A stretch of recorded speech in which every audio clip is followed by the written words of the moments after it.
The Medicaid reform in the one big beautiful bill is going to strengthen the system for those that it was intended to help, the most vulnerable of our citizens. Well, here we are to expose another myth by the communists that call themselves Democrats. Number one, they're lying about the one big beautiful bill and what they're saying about cuts to Medicaid. There are no cuts to Medicaid. Nothing's being cut. This is just getting rid of fraud and abuse. So this idea that people are going to literally die because of one big beautiful bill is a total lie. It's a hoax. Here's a fact. Medicaid is going to be strengthened for American citizens that need it by getting rid of fraud and abuse. It was designed to help pregnant women, children, people with disabilities, low-income seniors, people who need it, and other vulnerable people, not able-bodied working people and illegal immigrants.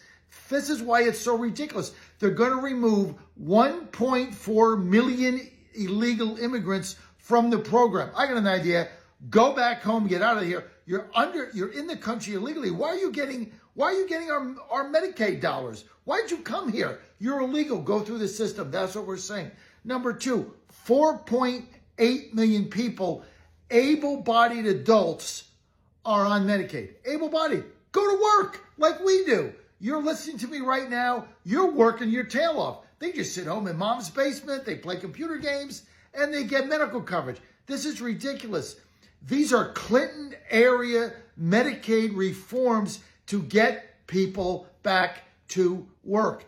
Getting to work builds you a better life. You shouldn't be sitting home in mom's basement on Medicaid because you can't get a job and you're able-bodied and you're practically sitting there capable of working. These are the stuff that we have to stop this nonsense. The Medicaid reform in the one big beautiful bill is going to strengthen the system for those that it was intended to help, the most vulnerable of our citizens, not able-bodied Americans or illegal immigrants. So Doge called for, I think it's like 167 members of Congress to be audited by the IRS. I don't think the IRS should audit them. I think that the Doge should audit them. Put in the comments what you think, but I really think that the IRS can't be trusted any more than Congress can be trusted, any more than any government-run group can be trusted. They'll be on the take. All it takes is a few dollars, and somebody will say, "Yep, the Clean Bill of Health. They didn't have anything to find." Doge needs to do that, and I believe that it should be done in a big scope. Like, let's start with all the bills you signed. What was your payoff on this? Why did you sign this? Put in the comments what you think, but I don't think it should just be a certain number of Congress either. I don't think it should just be the Democrats, for instance, or just 160 people that they suspect are guilty. I think everybody unilaterally, 100%, all investigated by Doge, 100%. And none of them will be squeaky clean. And if of the people that are the cleanest of the dirty, might be able to hold their job because they were at least trying to be clean. But I think that it is time to completely clean house. The swamp starts with Congress. That's where the plug is. If you want to empty out a street that's covered with debris and water, you find where the drain is, you get all the crap out of there. And that's where the drain is. Because that's where they've just been holding up the entire mucked up works. Put in the comments what you think, but I think that, it's a great start for Doge to say, hey, these people, we have reason to suspect that they should be audited. Bullshit. All of them I have reason to believe should be audited. Every single fucking one of them. And in the past, all the people that have been in Congress for the last 40 years, audit their ass. And then I'd start auditing all the people that are, bureaucrats sitting in these NGOs. Every single one of them. Audit. Time to audit. Where's this money coming from? How'd you spend this money? Where did you get it? Don't you think that would be a good place for Doge to work? I mean, I would literally love to see Doge put in 87,000 new Doge employees. Yeah, that'd be a great thing. President Donald Trump Trump's big, beautiful bill is now in the Senate's hands, and Senate Republicans have made it no secret they plan to change several parts of the bill they might find disagreeable. Speaker Mike Johnson has urged the Senate to make minimal changes, given the delicate balancing act he's had to play just to get the bill passed in the first place. But Trump's given the Senate his blessing to make whatever changes that they want to make. And while the reconciliation process might be in the rearview mirror for the House, there's no shortage of activity on the budget front for them. House Appropriators will begin formally drafting the government funding bills for the 2026 fiscal year this week. Not only that, the White House is expected to send Congress a rescissions request soon to codify over $9 billion in cuts made from Elon Musk's Department of Government Efficiency initiative. We'll be watching all of these issues over the next few weeks, so stay tuned. This is Joni Ernst. She is the senator from Ohio. No, I'm sorry, a senator from Iowa. I always get those two flipped around. Anyway, Joni Ernst, senator from Iowa, in a town hall last week, was talking about the quote-unquote big, beautiful bill.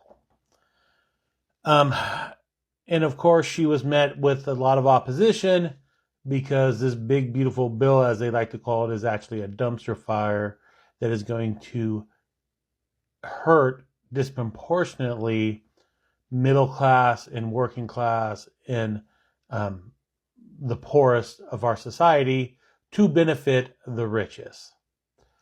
When one of her constituents yelled out, "People are going to die," this horrible, vile person quit back with all her Marie Antoinette energy.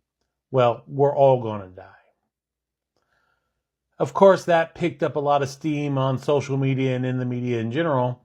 So she felt like she needed to issue an apology where she flippantly stood in a graveyard and mocked the constituent who brought up this issue.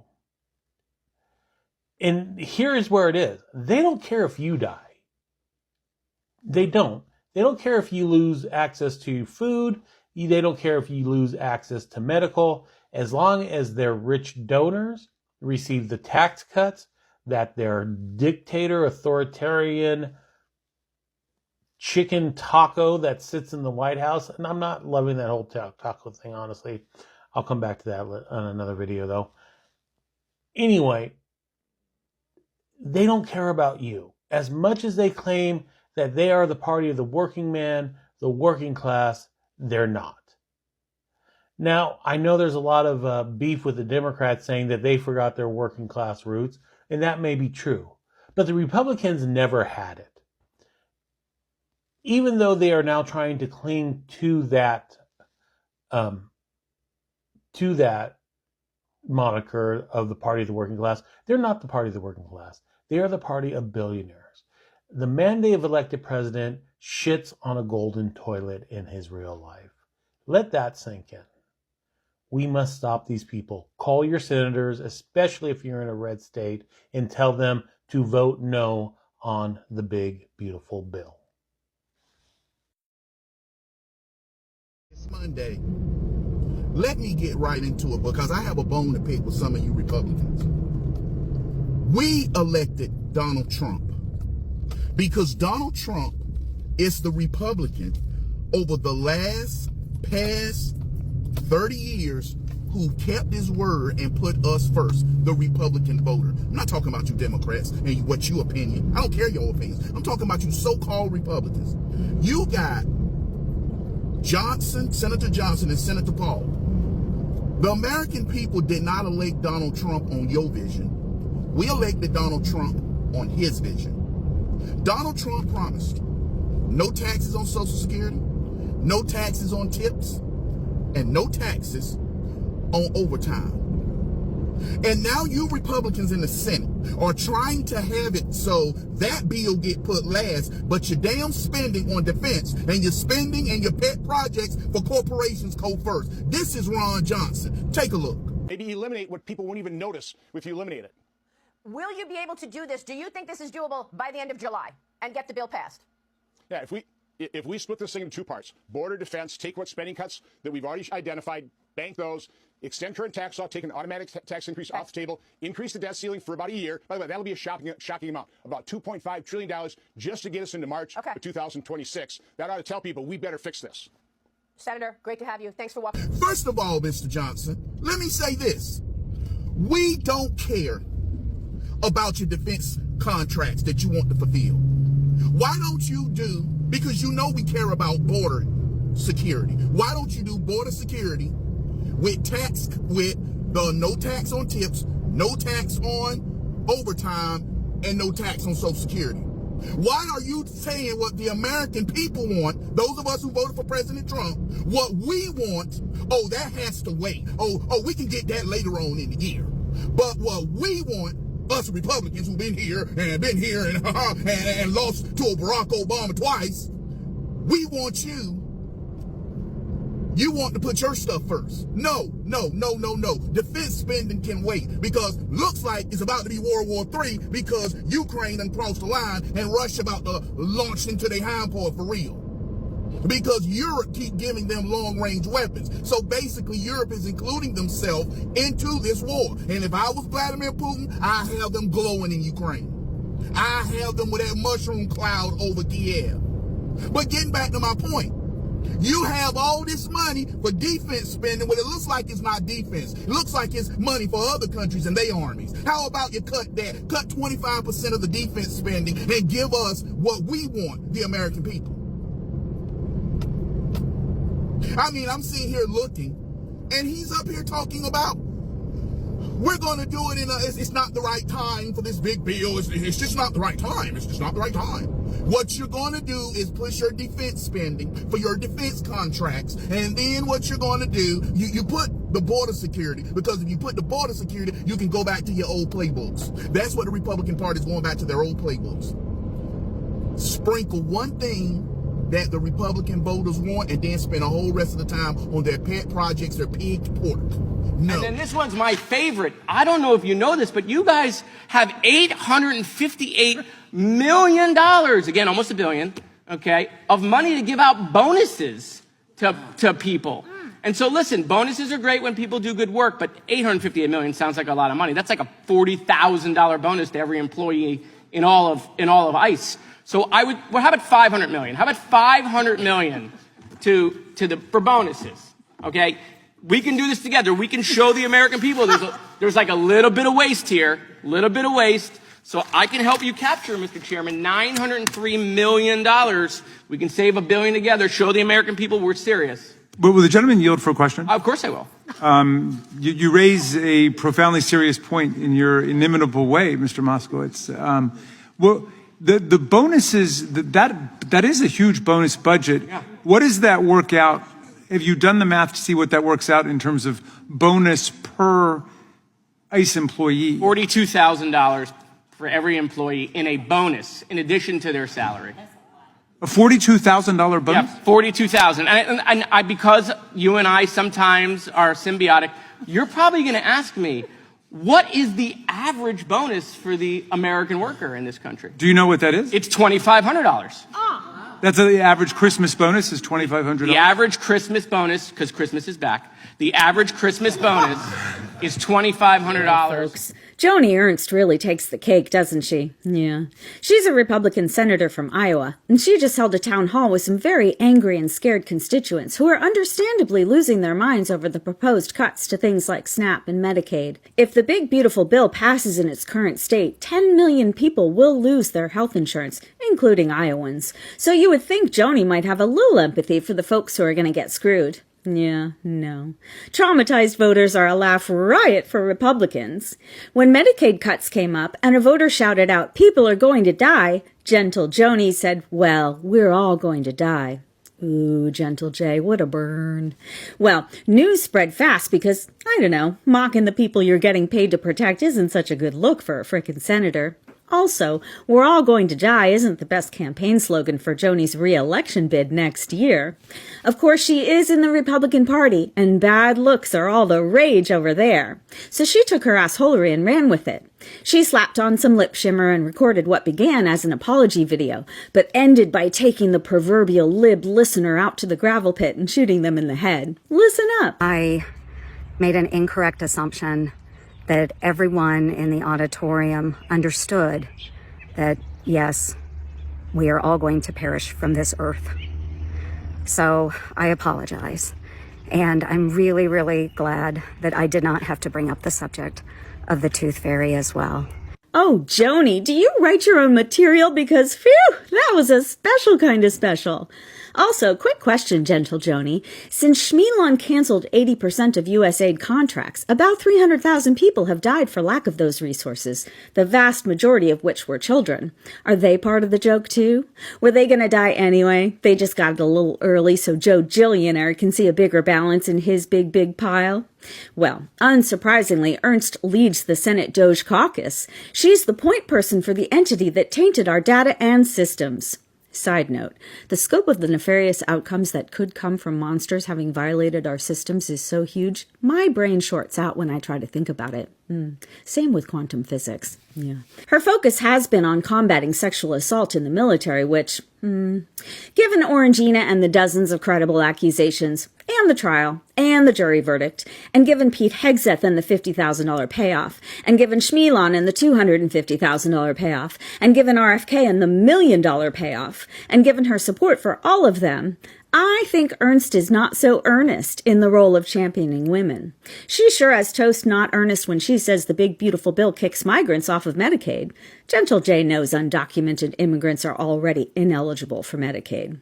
From all angles, that's a doozy of a lie when the outcome will put so many constituents at risk, and some, in fact, will die. I think we can expect some more videos from Joni soon. Maybe a series. She could film herself telling her constituents to buck up and quit being pansies. Maybe screaming at kids until they cry, and then making a nanny poo-poo follow-up video to make fun of them.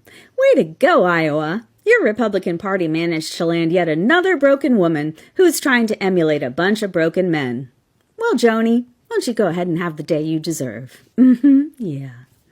I made an incorrect assumption that everyone in the auditorium understood that, yes, we are all going to perish from this earth. That was Joni Ernst's sarcastic, non-apology apology in response to someone at a town hall meeting who said, in response to proposed GOP Medicaid cuts, people are going to die. And Joni is saying she doesn't understand that people perish. No, the woman understands we're all going to perish. But what she also understands, and what Joni Ernst understands, is that these Medicaid cuts will result in tens of thousands of people dying instead of living longer lives. The GOP's policy is about culling the herd, removing people from America by removing their health care once they're no longer fully able-bodied to be able to supply 100% work. It's immoral, and I'm not Christian, but I've done my research in the New Testament. It's unchristian. So why is Joni Ernst being such a jerk to someone with real concerns about the lives of others? Because, let's be honest, it's part of the MAGA brand to be juvenile, cruel, obnoxious, and 100% an a-hole. And by being an absolute lowlife, callous, cruel, just the worst of the worst, she's asserting that she's part of the brand. I'm MAGA. Look at me. Yay me. I can be as obnoxious as anyone on my team. And it's worth noting at the end of this non-apology, apology, sarcastic, she asserts her allegiance to her Savior, Jesus, as if just by doing that, somehow, that gets her a get out of hell free card. And again, I've done the research. Book of James, no deeds, you don't go up there. And I've read the words of Jesus. No deeds, you don't go up there. You're a hypocrite. I personally don't believe in heaven and hell, but if you do, there is some solace because we know where Joni Ernst is going to go. Good morning. My name's Chuck Summers. I'm a candidate for Congress in Missouri's 2nd Congressional District. I'm running as a Democrat because Democrats have always been the party of the working class people, and that's what they represent by the legislation that they passed. Republicans have always been the party of the rich and the corporations, and that's what they represent by the legislation that they passed. Now let's look at the legislation. In Trump's first term, the only legislation that he passed was his 2017 tax cuts for the rich paid for by working class people. That was a transfer of wealth from working class people to the rich. What are they doing this time? His big, beautiful tax cut, that's another transfer of wealth from working class people to the rich. What did the Biden-Harris administration do? In the first one, they had the Inflation Reduction Act. You know, after Trump mismanaged the pandemic, inflation was rampant.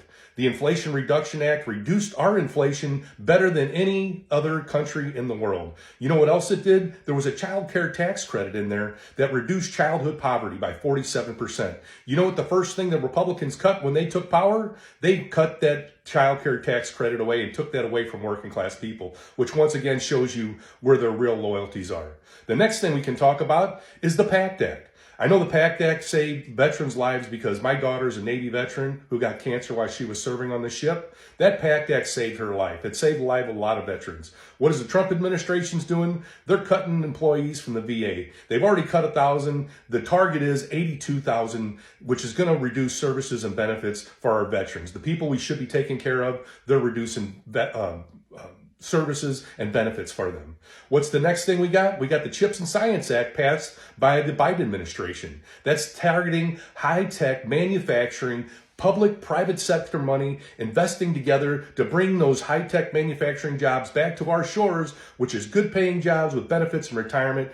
You know, what is the Trump administration doing? He's doing his self-inflicted disastrous tariff war that's doing nothing to help bring manufacturing back. The only thing it's doing, it's enriching his buddies by manipulating the market, washing money out of our 401k accounts into the pockets of his buddy. The next one we're talking about is the investment in our infrastructure. You know, the Biden-Harris administration invested $1.7 trillion in our infrastructure to rebuild our crumbling infrastructure, address climate change and extreme weather events. You know, what is Trump doing? Trump's taking that money back. That $1.7 trillion in public investment resulted in $3 trillion in private investment, which was going to use American-made products and union labor to rebuild our country. This is something we should be doing and investing here, and we're not, because Trump is holding that money back because he needs that money for tax cuts for the rich. So the choice is clear here, people. You can either support the rich and corporations by either not voting or voting for Republicans, or you can get your country back and get representation back to the people by voting for Democrats and electing congresspeople and senators like me that want to go to Washington and represent working class people. If you go to the link in my bio, donate to my campaign, you can send me to Washington to get working class representation back at the table and working for the people. If you support me, go to my link, donate to my campaign, give me a follow, boost my content, and help me help you go to Washington and represent you. Have a great day, and we'll talk again. I wanted to ask you, I mean, Elon Musk just announced he's, I guess, leaving Washington is the way to describe it. Even though he's leaving Washington, he has done a whole lot of damage to the system here, to the federal workers, to a lot of programs people rely on. I think we all remember when he called you a traitor simply for visiting Ukraine. But how would you characterize his time in government, and how are you talking about that with constituents?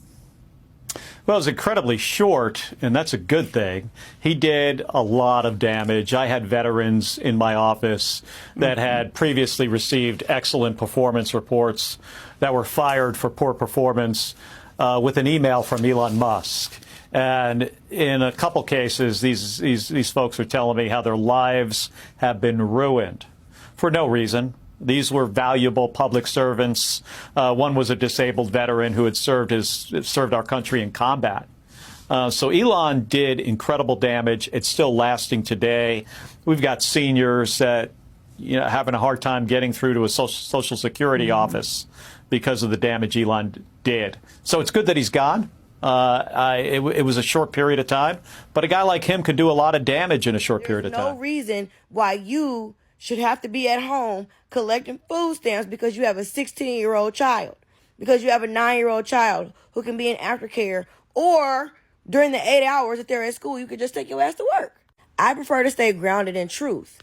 I hate to see my people just willingly be so stupid and willingly be used as tools of propaganda against the President of the United States. So let's read the language of the bill. Able-bodied adults without dependents work requirements.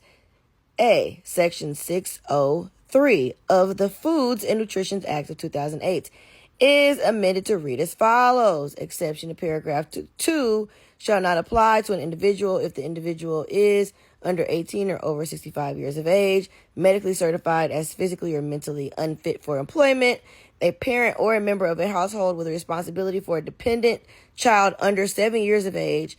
They're otherwise exempt under subsection D2 if you're a pregnant woman, if you're currently homeless, if you're a veteran, if you're 24 years of age or younger and was in foster care under the responsibility of a state on the date of attaining 18 years of age or such higher age as the state has elected under Section 475A(b), or if you are responsible for a dependent child of 7 years of age or younger and is married to and resides with an individual who is compliant with the requirements.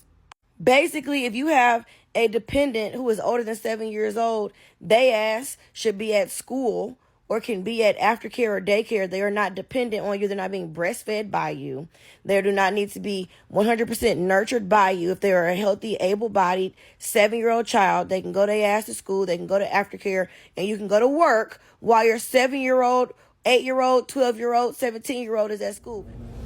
Just when you thought shit couldn't get any motherfucking worse, they have shut down Job Corp. And Job Corp is scheduled to shut down by the end of June. People have to move out right now. For those of y'all who don't know what Job Corp is, it is a vocational school that has helped people with training for jobs that are out there. It especially has helped low-income families, and it has helped families who are homeless. So, which means at this Job Corp place, while you're training for a job, they also giving you living benefits. So now that shit has been shut down, then you got this goofy ass job market that you got going on, where these job markets are saying, oh, hey, we're hiring. Then you go put the motherfucking application in, come to find out, oh, we're going to go with other candidates. Then you go to look at the damn thing once more, and it's still there saying we're still hiring. So for all y'all that's going to sit there and say, oh, how's about those people in Job Corp gonna have to get a job like the rest of us? Good luck with that with this job market. And by the way, y'all heard about that big beautiful bill? Oh, my bad, correction. Big beautiful bullshit. That motherfucking shit has been passed through the House. It's only a matter of time before it get passed through the Senate, and God for fucking bid if it do. And if it does, you know what? I'm gonna be quiet. I'm just gonna quote what this man that works within the government, and y'all can look that video up yourself.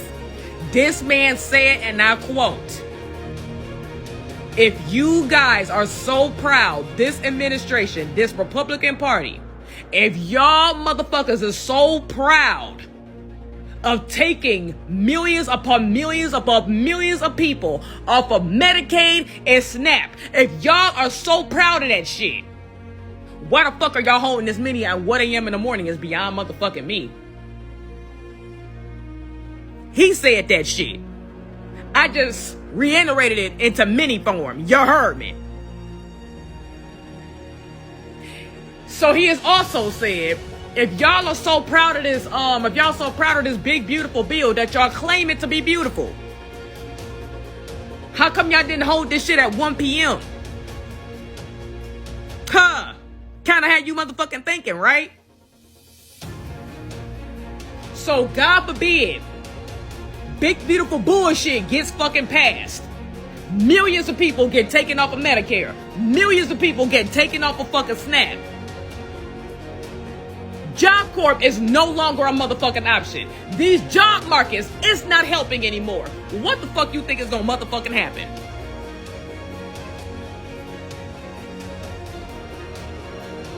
Make this country great again, motherfucker!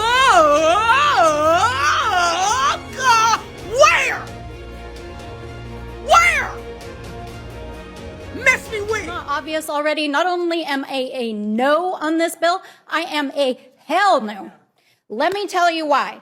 This bill puts a massive permanent tax break in place for the ultra wealthy and corporations on the backs of working Americans. It will literally make the poor people of this country poor while the rich get richer. It will give billions of dollars in kickbacks to defense contractors, private prisons, and big tech. It gives cuts to life-saving programs, Medicaid and healthcare, which all of you said you wouldn't cut for months, and here we are. Food assistance, school lunches, Pell Grants. It will decimate protections for the environment, NEPA, public lands, judicial review, climate and clean energy. It decimates protections for our federal workers. It makes them at will, and it threatens their retirement. It threatens our consumers. It eviscerates the federal budget. And, Madam Chair, despite what I have heard here for many hours of lying, it will put into place the largest increase in deficit spending this country has ever seen. Ever. That is what this bill does. And that is why I oppose it. So let me be perfectly clear. This bill will hurt the American people. It will raise the debt. It will give permanent tax breaks to the ultra wealthy. It will put billions of dollars into the pockets of Donald Trump's friends. It will cut life-saving programs. It will decimate protections for our communities. And it is happening on your watch. And we are here to fight it every step of the way in this committee, on the floor, in our communities, and we will not stop fighting. I just want to observe that we've been here for almost 12 hours, and I want to take a moment to thank all of the staff who've been holding it down for the last 12 hours in this room.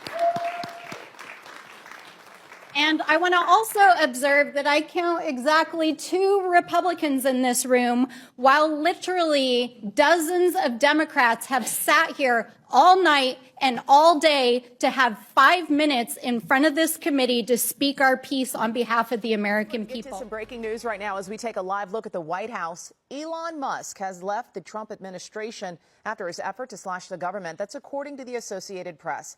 Musk was, of course, leading the charge with the Department of Government Efficiency, known as DOGE. He's expected to continue, though, to run his companies. SpaceX and Tesla will continue to follow this story tonight and bring you reaction as it comes. And this is what the book said. History repeats itself in 80-year blocks called saeculum, but we'll just call them history blocks. Not exactly 80 years. This is history, not math, but roughly the span of a human lifetime, maybe 80 to 90 years. Within these 80-year history blocks, we have 4 turnings of around 20 years each. We usually call them generations. This book calls them turnings. Turnings are sort of like seasons, like spring, summer, fall, winter. Throughout our history, we've had these 80-year blocks, and the 80-year blocks have been remarkably similar to each other. We're in one now. The first turning, the first season, is a high, an upbeat era. The second turning is an awakening, a passionate era. The third turning is an unraveling, a downcast era. And the fourth turning, well, sorry, but fourth turnings suck. Which one do you think? The fourth turning is a crisis, an era of upheaval. We're in a fourth turning right now. Let's take a look at our saeculum, our history block. The history block that we're in the crisis of right now. Our high began after our World War II victory. By our, we mean America's. These are America's history blocks and turnings. During a high, the getting is good. We had the most even distribution of wealth during our high. You could work at a gas station and afford to buy a house. This high is the period that the MAGA hats refer. You used to be able to buy a house for $7,500. You could work a factory job and buy a house, sustain your family. Your wife would stay at home, raise your children. In a scenario where, you know what the government did? They're like, maybe we make things a little bit more expensive so that the wife can stay also at a job. And guess what? Guess who's going to raise the children? The system. Because if you control the future, you control the nation. So this one was one. We got Hank Williams and Elvis and Little Richard and the birth of rock and roll.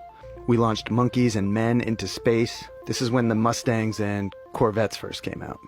Our high ended with the assassination of John F. Kennedy on November 22nd, 1963. The high is not a high for everyone, of course. America still had a segregated South. Homosexuality was illegal and considered a mental disorder. Yeah, I would say it was just a high. I think America was only great if you were a white guy. Like, it was not, I could not have all the benefits of... Sure, absolutely. But here's the thing. We need to take the principle, because it's not just at a U.S. level, it's at a global scale. Somebody said, how do we know you're telling the truth? You don't. That's why it's up to you to make your own conclusions, do your own research, and figure it out. So you can believe monkeypox, you can go stay inside and quarantine again, or you can listen up. Like, pick one. Who do you think is right? The high is a period of conformity. The age of nonconformity and of social justice begins during the Awakening, our passionate era.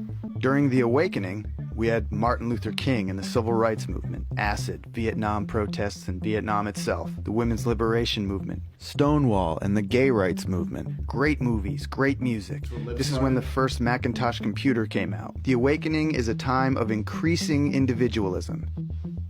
This second turning, this awakening, ended with the re-election of Ronald Reagan in 1984.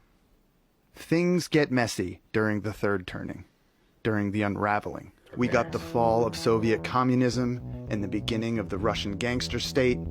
The greatest musicians of the time sang about violence and decay in their deteriorating cities. The LA riots, OJ, the bombing of Bosnia, and the Columbine high school shootings on the same day. September 11th, the wars in Afghanistan and Iraq. Our unraveling ended with the financial crisis of 2008. A fascinating fact about this book is that it was written during the last third turning, published in 1997. But the book predicts now, what's happening now in this fourth turning. And what's happening now is right on schedule. 80 years ago, in the last fourth turning, America had her Great Depression, then World War II. 80 years before that, the Civil War. 80 years before that, the Revolutionary War.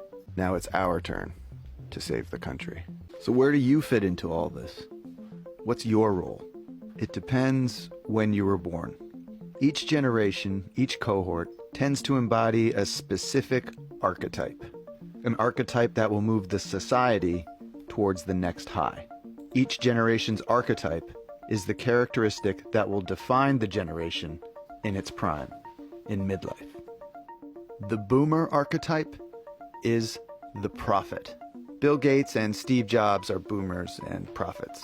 Both predicted that one day everyone, not just big corporations and governments, would own a computer. Gates even predicted a crisis like COVID-19 5 years beforehand. Because he runs the shit. The writers of this book are boomers and prophets. Gen X is the nomad generation. The quintessential Gen Xer, Elon Musk, builds things that move us from one place to another. Rockets, electric cars, hyperloops, nomadic devices. But the millennials, raised during the unraveling, will emerge as the hero generation during this crisis. These are the Parkland High students, the frontline hospital workers, and Malala Yousafzai. The book says millennials will be the World War II heroes of our history block. We don't know what Gen Z will do, but they will be an artist generation. From them will emerge the next Bill Withers, Toni Morrison, or Bob Dylan, all born during the last crisis, all from an artist generation. I want to be that. The history block before ours ended with World War II and began with the Civil War, 80 years prior. The history block before that ended with the Civil War and began with the end of the Revolutionary War, 80 years prior. Every 80 years or so, something big comes along and changes everything. And now we're at the end of our history block, right in the middle of our crisis. We're in the process of changing our world again. The authors of The Fourth Turning tell us that these crises are like forest fires. Unpleasant, but necessary.